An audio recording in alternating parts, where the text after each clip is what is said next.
उत्तराखंड में बढ़ रहे पलायन और बेरोजगारी की समस्या से निजात पाने के लिए राज्य सरकार द्वारा पंडित दीनदयाल उपाध्याय गृह आवास होम स्टे योजना संचालित की जा रही है। योजना अंतर्गत पर्वतीय क्षेत्रों में अधिकतम 15 लाख और मैदानी क्षेत्रों में अधिकतम 7.5 लाख रुपए की सब्सिडी, साथ ही ब्याज में भी पहले 5 साल तक 1 से 1.5 लाख रुपए तक छूट दी जा रही है। योजना द्वारा 1 से 6 कमरों का नया मकान बनाने या पुराने मकान के नवीनीकरण पर भी राजकीय सहायता दी जाएगी।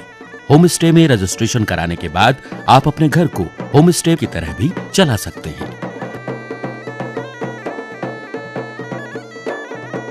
होम स्टे योजना के फायदे 1000, देगी सब्सिडी सबको सरकार, अतिथियों का करें सत्कार, अब घर बैठे पाएं रोजगार। It's been lovely. It's like a second home. विस्तृत जानकारी के लिए अपने जिले के पर्यटन कार्यालय से संपर्क करें अथवा उत्तराखंड पर्यटन की वेबसाइट पर ऑनलाइन आवेदन करें।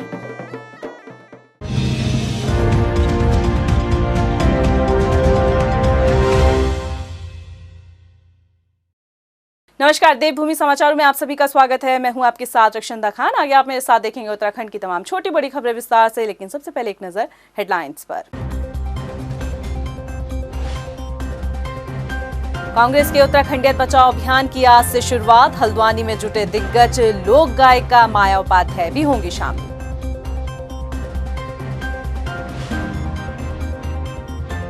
30 दिसंबर को पीएम मोदी के हल्द्वानी दौरे की तैयारियों में जुटी भाजपा। सीएम धामी का बयान, कुमाऊं में एम्स का शिलान्यास करेंगे प्रधानमंत्री मोदी।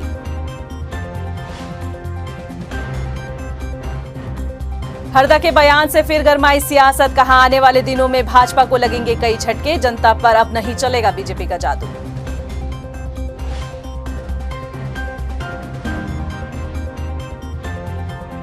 और उत्तराखंड में सामने आए ओमिक्रॉन के 3 नए मामले, देहरादून में 2 और हरिद्वार में मिला 1 मरीज, स्वास्थ्य महकमा अलर्ट।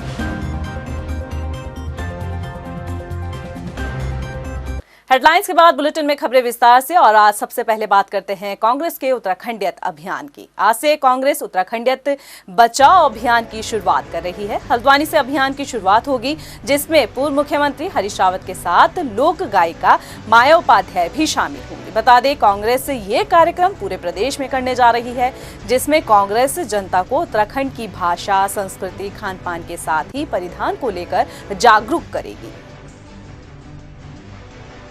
हरक सिंह रावत की नाराजगी को दूर कर भले ही भाजपा अंदर खाने सब ठीक होने का दावा कर रही है, लेकिन कांग्रेस कैंपेन कमेटी के अध्यक्ष यानी कि हरीश रावत के बयानों से ऐसा लगता है कि हल्द्वानी पहुंचने के बाद जब हरीश रावत कहते हैं कि आने वाले वक्त में बीजेपी को कई झटके मिलेंगे, क्योंकि राज्य की जनता बीजेपी को नकार चुकी है। कई झटके लाइन पर है। देखो, भाजपा के अंदर जबरदस्त उथल पुथल है, क्योंकि लोगों ने ये समझ लिया है कि भाजपा का मैजिक जो है खत्म हो। पूर्व मुख्यमंत्री हरीश रावत ने एक बार फिर अपने बयान को दोहराते हुए कहा कि उत्तराखंड में समय से चुनाव होने चाहिए। उन्होंने कहा कि कोरोना के नए वायरस ओमिक्रॉन के बढ़ते खतरे को रोकने के लिए सरकार जो भी कदम उठाएगी उसके साथ है। उन्होंने कहा कि लोगों की सुरक्षा और जांच कराना सरकार की जिम्मेदारी है।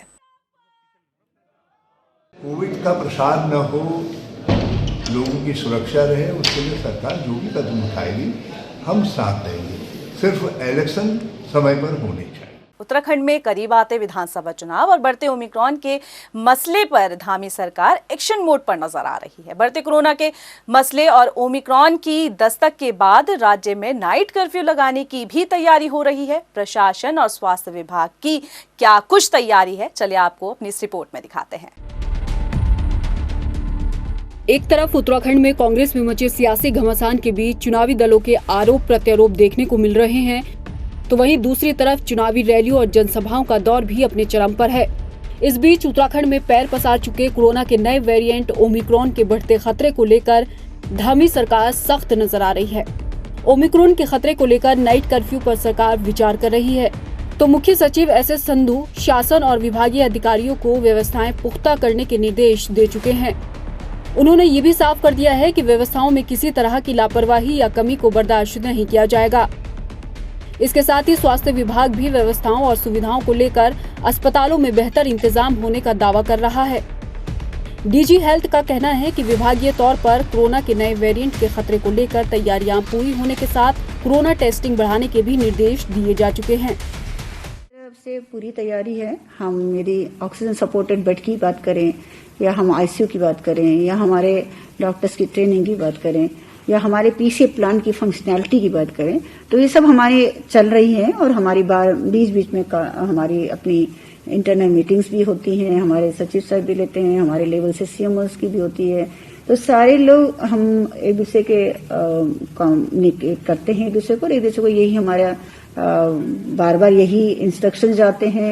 हमारे सचिव स्वास्थ्य का भी यही इंस्ट्रक्शन जाता है कि हम लोग जो है पूरी तैयारी करें।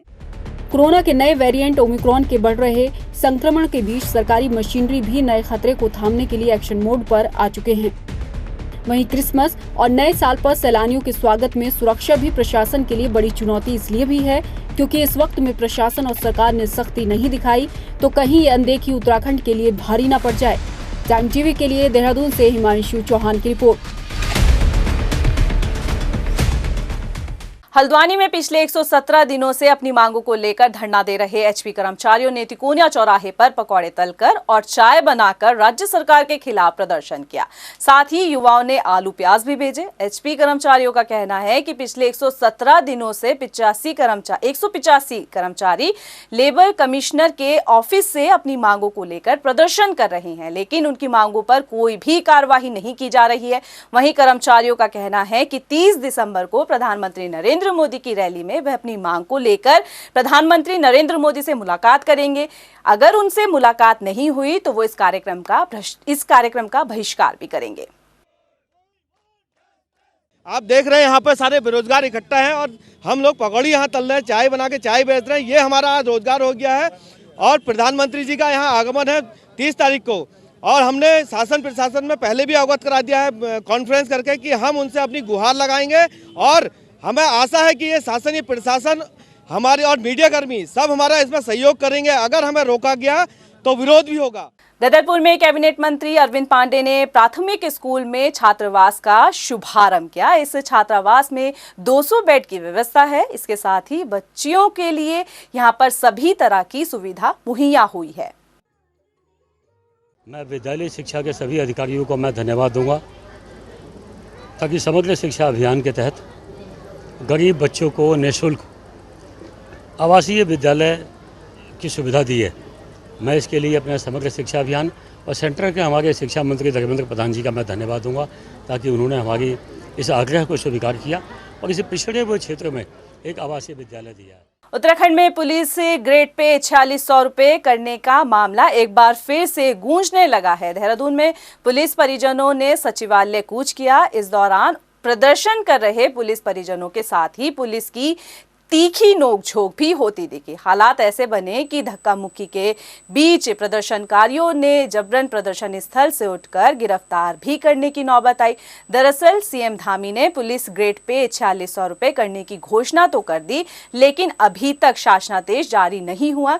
ऐसे में परिजनों का कहना है कि जल्द ही जीओ जारी किया जाए और इसके साथ ही अगर जारी नहीं हुआ तो वो उग्र आंदोलन करेंगे और आत्मदाह की भी चेतावनी दी है।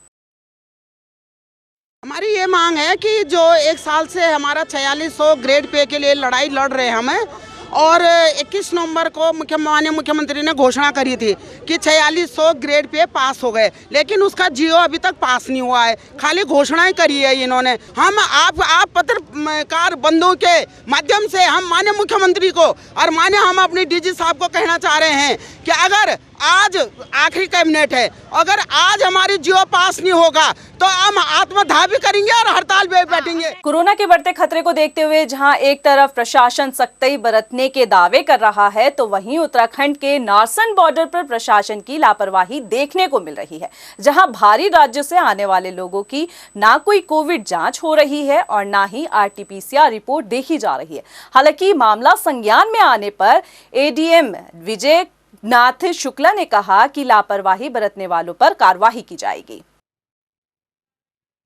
नारसन बॉर्डर पे भी चेकिंग की जा रही है टीम के द्वारा मेडिकल टीम हमारी लगी हुई है वहाँ पे, और पुलिस के सहयोग से वहाँ भी चेकिंग की जा रही है और सैंपलिंग भी की जा रही है। उत्तराखंड में अक्टूबर में आई प्राकृतिक आपदा से कई जगहों पर सड़कें और पुल अभी भी क्षतिग्रस्त है, जिनकी मरम्मत के लिए स्थानीय लोग कई बार गुहार लगा चुके हैं, लेकिन उनकी सुध लेने वाला कोई नहीं है। सितारगंज विधानसभा के गंगोली गांव और उसके आसपास के कई इलाकों को जोड़ने वाला पुल आपदा के बाद से क्षतिग्रस्त है और क्षतिग्रस्त होने के बावजूद अब लोग यहां पर अपनी जान जोखिम डालकर आवाजाही कर रहे हैं।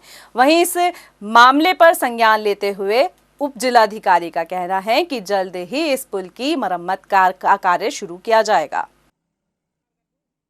इस संदर्भ में देखिए प्रकरण संज्ञान में आया था। निश्चित तौर से वो संपर्क मार्ग जो पुलिया है वो निश्चित तौर से बहुत आवश्यक है। इस संदर्भ में रेलवे के अधिकारियों को बुला के भी वार्ता की गई थी और जो भी औपचारिकताएं उनके द्वारा आवश्यक है वो तहसील स्तर से पूरी कर दी गई हैं। व्यक्तिगत रूप से भी उनसे संपर्क किया गया है।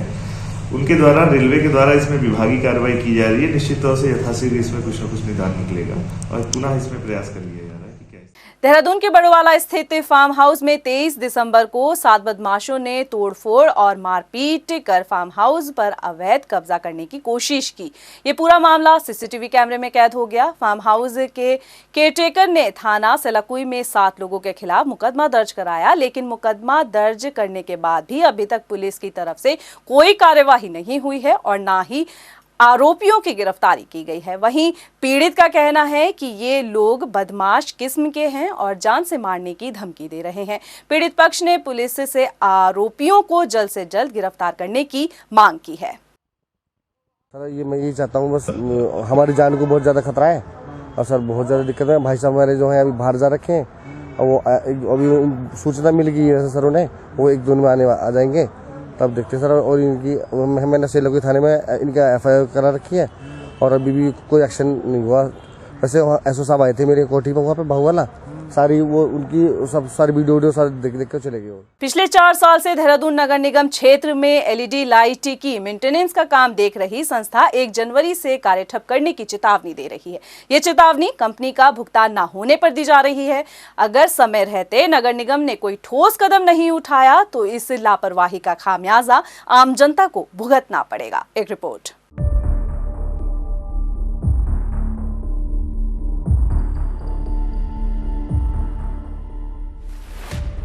जब से देहरादून में EESL ने LED लाइट लगाने का काम शुरू किया है, तभी से EESL सवालों के घेरे में घिर गई है।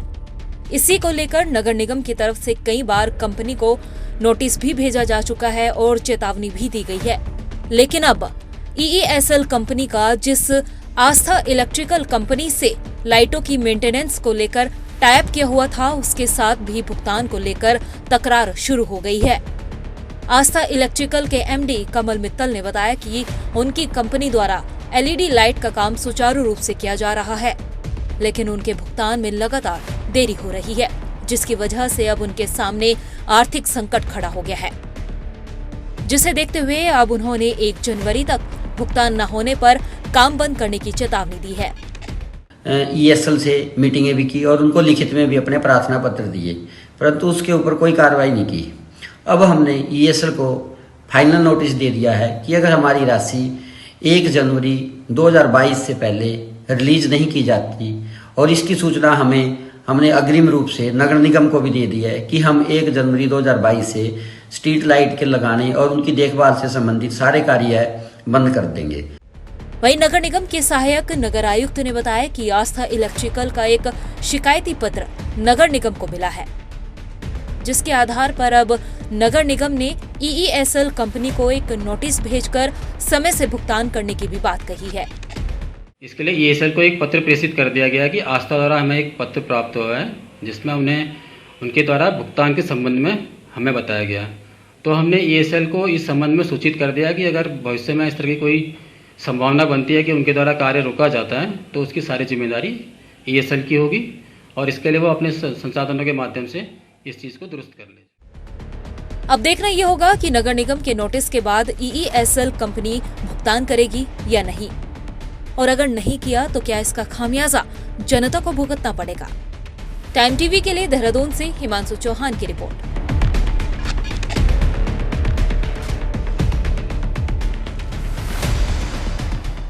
नानकमत्ता के मुंडेली गांव में ग्रामीण पिछले एक लंबे समय से सड़क निर्माण की मांग कर रहे हैं, लेकिन मांग पूरी न होने पर जब नाराज ग्रामीणों ने रोड नहीं तो वोट नहीं का नारा दिया, तो ग्रामीणों ने ये भी कहा कि सड़क निर्माण के लिए उन्होंने विधायक के साथ ही अधिकारियों से कई बार गुहार लगाई, लेकिन उनकी गुहार को अब तक नहीं सुना गया। बहुत सालों से समस्या हो रही है, 4-5 साल हो गए हमें, और बच्चे भी हमारे मुसीबत में चलते हैं। उस टाइम कंधे में लेके जाते हैं, कंधे में लेके आते हैं। ये रोड इतनी खराब हो रही, सांप कीड़े कई बार बच्चों के टांगों के नीचे आ गए। अब ऐसे कैसे होगा हिसाब? अब वोट बाट भी मांगने आओगे, दोगे तो कैसे देंगे हम? हाथ जोड़ते हैं, मतलब ये रोड हमारी बननी चाहिए। फिलहाल बुलेटिन में इतना ही, मुझे दीजिए इजाजत, लेकिन चलते चलते एक नजर हेडलाइंस पर। नमस्कार। कांग्रेस के उत्तराखंडियत बचाओ अभियान की आज से शुरुआत। हल्द्वानी में जुटे दिग्गज लोक गायिका माया उपाध्याय भी होंगी शामिल।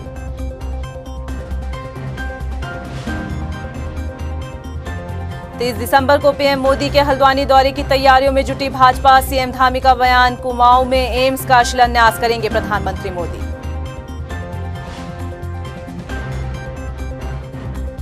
हरदा के बयान से फिर गरमाई सियासत, कहा आने वाले दिनों में भाजपा को लगेंगे कई झटके, जनता पर अब नहीं चलेगा बीजेपी का जादू।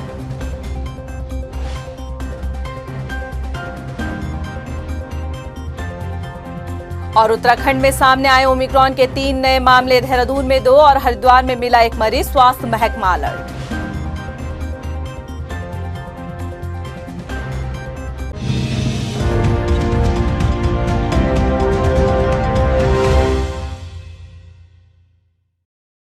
देवभूमि उत्तराखंड के निवासियों के लिए रोजगार के साथ साथ प्रदेश की तरक्की में भागीदार बनने का सुनहरा अवसर। प्रदेश में पर्यटन और स्वरोजगार को बढ़ावा देने के लिए राज्य सरकार ने शुरू की है trekking traction center home stay योजना, जिसके तहत अधिसूचित ट्रैकिंग रूट के 2 किलोमीटर के दायरे में आने वाले गाँव के निवासी अपने घर के खाली कमरों को प्रदेश में ट्रैकिंग रूट्स के लिए आने वाले पर्यटकों के सुविधार्थ खोलकर प्रति कक्ष नव निर्माण हेतु 60,000 एवं पूर्व निर्मित कक्ष की साज सज्जा हेतु 25,000 रुपए की राजकीय सहायता प्राप्त कर आमदनी का अतिरिक्त जरिया बना सकते हैं। तो देर न करें, trekking traction center home stay योजना का लाभ उठाएं, अपने परिवार, गांव और प्रदेश की तरक्की में हाथ बटाएं। योजना से जुड़ने या योजना के बारे में अधिक जानकारी के लिए आज ही अपने जिला पर्यटन विकास अधिकारी अथवा जिला अधिकारी कार्यालय से संपर्क करें। उत्तराखंड सचमुच स्वर्ग।